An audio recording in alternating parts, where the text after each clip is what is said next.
Welcome to the You Were Designed for Greatness podcast. Each week we will bring you inspiring tips, stories, and ideas to help you be all that you can be, discovering your greatness. Featuring Donna. Donna is a transformational life and health coach, a highly sought-after public speaker, and the founder of Vibrant Living. She has helped hundreds find a better life, free of stress and living the greatness they were truly designed for. And now, your host, Donna.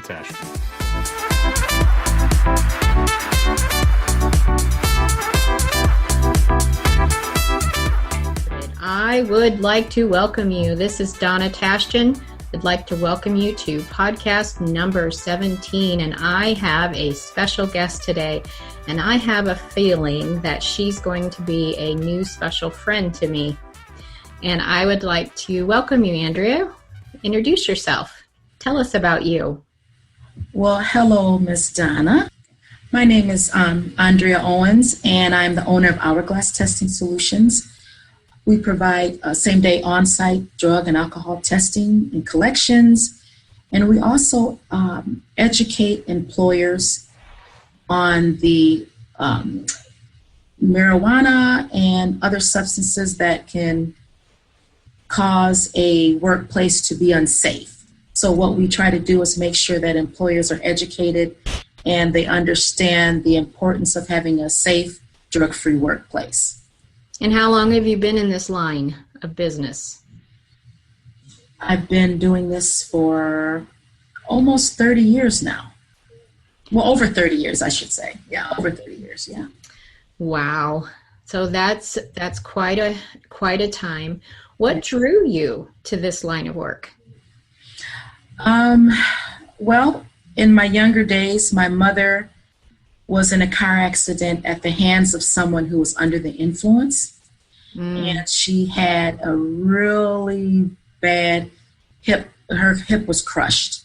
And so I can remember her being in the hospital and being there for months, wanting to be home with us, and how much of a toll that put on her. And once she got out of the hospital, things just never were the same. It took away just a lot of her spirit. She was able to bounce back over the years, but it was, for her, it was just never really the same. And I just thought, I don't ever want anybody to have to be injured because someone's under the influence. That's what drives my passion for what I do. Always remembering what's happened to her, and just to help other people understand how substances can truly cause so many problems. And it doesn't just affect that individual and it affects people around them, not just the person that's using under the influence, but it affects everybody that's around you. So it's a snowball effect. Absolutely. How many siblings were home with you when your mom was in the hospital? At the time, there were 5 of us, and I was the baby at that time. Or I shouldn't say the baby, but the youngest of the 5. The youngest, yes. Yes. 4 brothers and then myself. But total, there's 7 siblings. Okay. Yeah. At the time, it was just 5 of us. Yeah, so that had to be really hard on your mom, having you guys all at home and not being able to really take care of you the way she wanted to. So it probably added to her stress. So you live in Grand Rapids. Yes, born and raised. You born and raised, and are you married? Yes, I've been married it'll be 31 years in June of this year.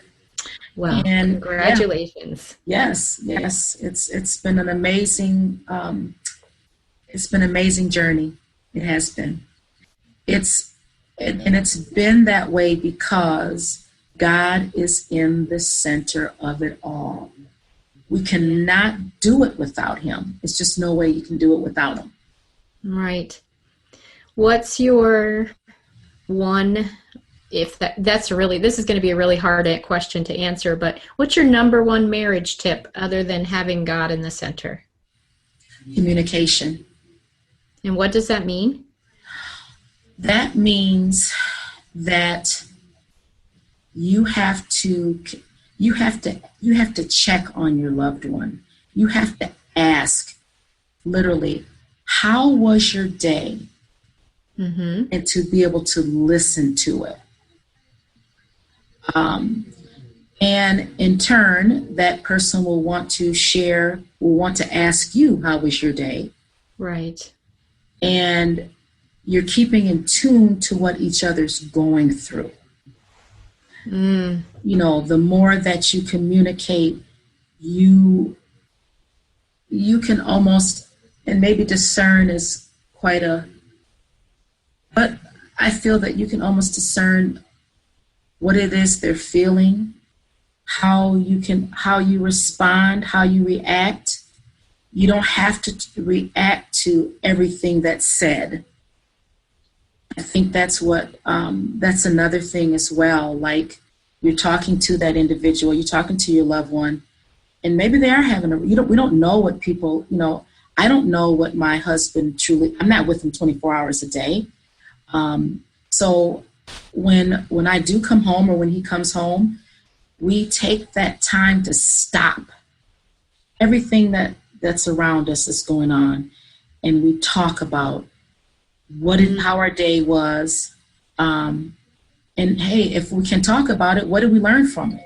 How can we grow from it? Right. So that's important. People don't communicate anymore.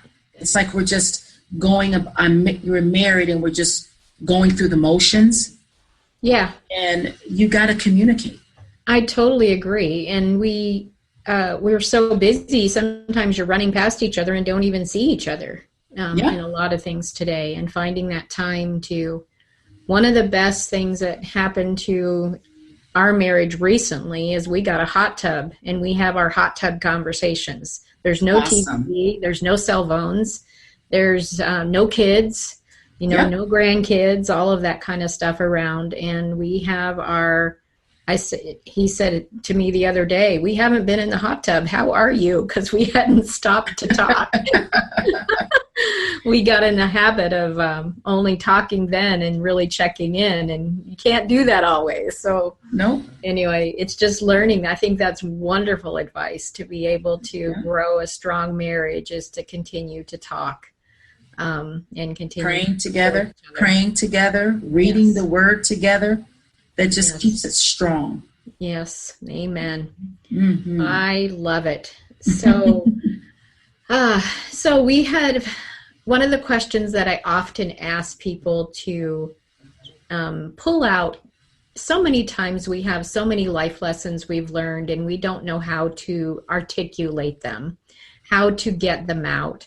So if you were to talk to your younger self, what would you tell? What advice would you give her? What would you want to tell her? Well, younger Andrea, you have to be patient in everything, in all aspects of life. The younger and Andrea wanted things right now. So, for example, with my business, comparing myself to, don't compare yourself to others, because that stifles growth. That keeps you captive to not being confident in what you have to do. Even though I know what I do like the back of my hand,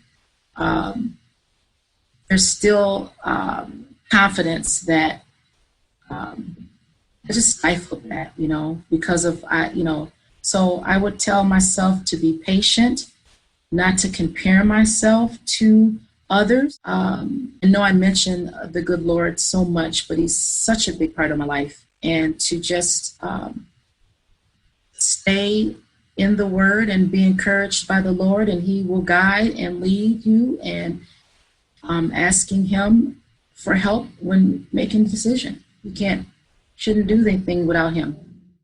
Have you ever noticed something that you thought was really bad, and because of our trust in God and because of trusting Him, it ended up turning into something good. Amen. Amen. Amen. Just moving forward on a project that I had to do. And I'm like, oh, I don't know, and he, you just step back, you listen to him and let him guide you. And his will is going to be done. And when his will is done, it's right. Yeah. And so I stepped back, I listened, and it just all fell into place. It was just like, and so from that day forward, it's like, I hear you. I just keep following. Yeah, I've learned to really trust him even when some really not pleasant things might happen. Yeah. That he can turn them around. Yeah. Sometimes it takes some time. Sometimes it's even years. But one of the things that I would tell my younger self is to have more fun and to relax. You ever get too uptight? Yes. Yeah. And Absolutely. So just to relax and have more fun, that it's really going to be okay. Yeah. And that, just to enjoy life and that it's going to be okay even when things don't go the way you think they should. Because we get impatient for, I don't know what we think we're going to attain, but whatever level we think we're going to attain, we get impatient for it. And then that comparison thing, man, that's just brutal. Because I'm always comparing my weaknesses to your strengths. Right. And we're different. And so my strengths are going to be different than yours and vice versa. And so we can complement each other. But whenever I'm comparing what I think is my weaknesses to what I see as your strengths, and we never know the whole story that's going on in someone's life anyway. Absolutely. And so, that's some things that I would tell my younger self as well, is to have more fun. I didn't have much fun as a child. That wasn't okay. That's another story for another day. Oh, yeah. And we have to remember, too, that what he has for you, Miss Donna, is not what he has for me. Right? And so whether that's your weaknesses, my strengths, my financial situation, your financial situation, even with my family, right? Your purpose, my purpose. Right. Everything. So as I get older, I'm realizing more and more that I don't have to compare myself to anybody. I just have to be the person that God created me to be. Amen. And all the work that we do it onto him. Yep. And that's why I called this podcast, You Were Designed for Greatness, because we all were. Yes. And I'm great when I'm me. Absolutely. Submitted to him and serving God in everything I do, but I'm great when I'm me. I'm not great when I try to be you. Yep. And same here. Learning to be me, and that my uniqueness is beautiful. And so, and yours is too. How can you compare one flower to the next? Every flower is beautiful. Yeah. I love flowers. Yeah. So, you can't compare a rose to a tulip and to a daisy and to a piña and all of these kind of things, because each one is unique and each one is beautiful. And so are we. And it's when we realize that and we step into that trust that we can actually find our purpose. And when you find that sweet spot where you're helping people in your purpose, there isn't anything like it. And that struggle that I had in my 20s and 30s to try to fit in and feel it belong and what is my purpose was hard. Don't know about you. And learning how to being able to step into that. Yeah, I agree. So to that point, working in the corporate world for so many years and not really truly knowing my purpose, and stepping out on faith and getting into education, because I educate as well, and finding that was like amazing. That was like freedom. When I, working in corporate, doing the thing, you're like a robot almost. And then I could guess again, stepping out of faith and teaching and finding that purpose in it and helping people and watching the light bulbs go off and to see that final step where people are walking across that stage and getting their diploma or their certificate or whatever they're going to school for, and seeing their lives change through that process. There's nothing like it. Right. And so, again, like you said, finding that purpose, it's like for me, it was like freedom. I could breathe, literally breathe. It is amazing. So as we come down to kind of the completion of this short conversation, yes, do you have any other closing words of wisdom that you would picture some woman out there struggling with this type of scenario? And what would you speak to her heart? What would you say to her right now? Struggling in the entrepreneurial world or just struggling in life in general? I think they're linked, but someone maybe who is struggling with maybe she wants to launch her own business, maybe she's trying to find her purpose, maybe she's trying to settle into who God is calling her to be. Gotcha. What would you say to her?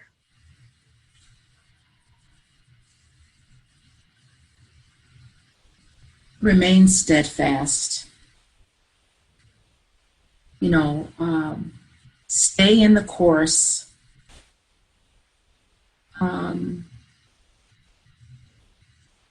We say trust God, and I think people just say it in passing. Truly giving to Him whatever your burdens are, whatever your thoughts or feelings are, and start to remove yourself from it and focus on Him. How do you do that? You're praying continually. And you're waiting for God to do what He's going to do in your life. That comes with patience, right? Right. Yeah. That would be key that would be it. We can't want things. We can dream and we can want certain things, but we have to let God's will prevail. And so a lot of times it's just being still, not being still and moving towards what you want to do. You're still going to do some of that groundwork, right? We have to do that in the natural here, right? Right. But that's all you have to do. Just do that and let Him cultivate everything else and to bring it into your life. If I'm making any sense at all, but yes. Yeah. I think that's great. And I would add on top of that, one of the things that I would speak to that woman's heart is while you're doing this trusting and stillness, and that doesn't mean that you're not, like you said, you're not laying the groundwork for what you feel like is your purpose, but inside I'm still. Yes. And that's the thing. Yes, inside, absolutely. Inside, there's a stillness and a trust, God, that it is going to work out and it's going to be okay, and that I'm okay and I am enough. But one of the big things that I've learned to add is that gratitude and joy in the moment. It's to find things to be thankful for and to because whenever we have this dream, there's a level of discontent. Yes. And that's not bad because I'm growing and I'm moving towards something. Yes. But to have that discontent alongside joy and trust and stillness, that combination is unstoppable. because I've learned how to know that I'm growing and there's more for us. And I'm not done. I don't know about you. There's more for us. Oh, yeah. And so, and so that pursuing something, a dream, if you will, while I'm trusting in God and being thankful for where I am at the moment. Those combinations have been powerful in my life. Yes. Would you amen that? Yes. Amen. And thank you for clarifying too about the being still. It's on the inside. It's inward. Absolutely. Yes. Absolutely. That's awesome. Amen. So how could people reach out to you if they wanted to get more information about your teaching as well as your drug testing company?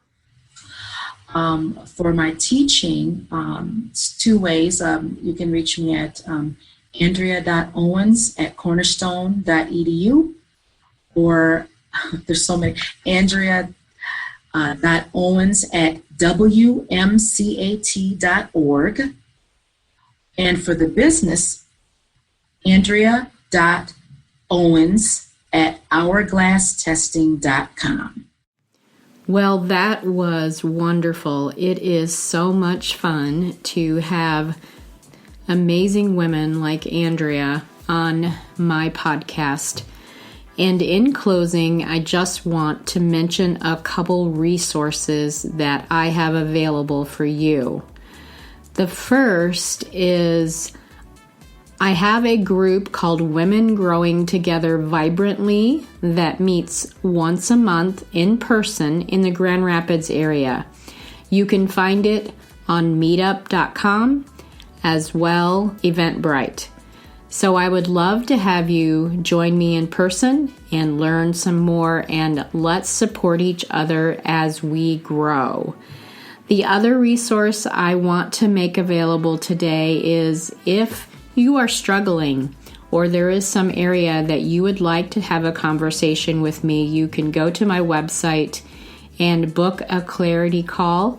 Choose that from the drop-down menu, and I would love to talk with you and help you in any area that I can.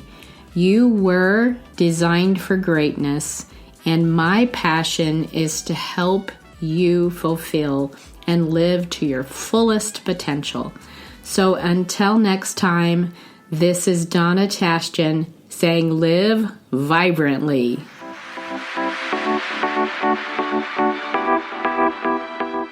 Thank you for joining us on this powerful episode of the You Were Designed for Greatness podcast. Please share this with others who might enjoy it. For more info on Donna Tashjian or to contact her, visit iVibrantLiving.com.